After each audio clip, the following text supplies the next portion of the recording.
I intend to represent, now I'm going to tell you a little about my campaign, but I do want to get to some issues here. I intend to represent a limited government, constitutional platform, both in my campaign as a Republican candidate and, if the Lord wills, in the House of Representatives. Every generation has the duty of continuing the age-old struggle in defense of liberty. This time it's us. The threat of tyranny never ceases. It is always being renewed and reshaped.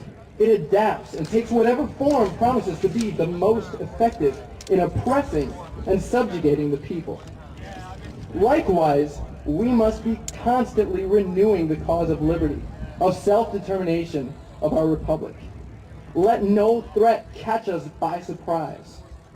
You've heard this message before. The price of freedom is eternal vigilance. I rise to join a new generation in carrying on this struggle. Apathy may have lulled many to sleep. Wishful thinking may hold many under the persuasion that the government intrinsically has their best interest at heart. But many of us right here today in Washington, D.C., are awake, wide awake. And we, like our founding fathers, have no illusions with respect to the intentions of those in power. We know that power corrupts, and there is certainly no reason to suppose that American power is any exception. Having been taught by our own heritage and history that it is wise to mistrust the government, we have been enabled to watch with clear vision as our rights and liberties have come under attack. We are not fooled into believing that our earnings actually belong to the government, nor that they are able to put our money to better use than we can. The income tax robs Americans of their right to invest the fruit of their labor as they see fit, and it serves as a pretense for all kinds of grossly unconstitutional invasions of the people's privacy. We are not fooled into believing that our security is somehow secured through perpetual imperialistic warfare. Undeclared wars, the suspension of habeas corpus, torture, spying on American citizens, enforcing the will of the UN, propping up governments around the world in service to short-term goals.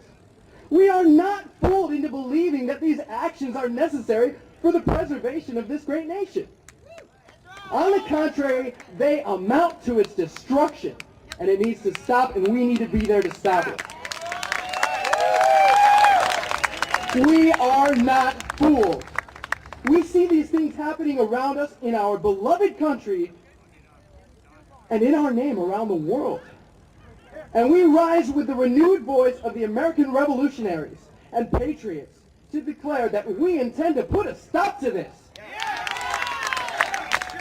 The road before us is not only long, it is endless, it is eternal. This is what we have to do for the rest of our lives. Be prepared for that. Don't get burned out. Because there is no resting place in the struggle for freedom. But there is progress, and we are making progress. Otherwise, we wouldn't exist right now. I rise to join the new generation that, with God's help, will reclaim the Congress, reclaim Washington, and reclaim our republic for the cause of liberty. My name is David Gay. I'm running for United States Congress. Thank you.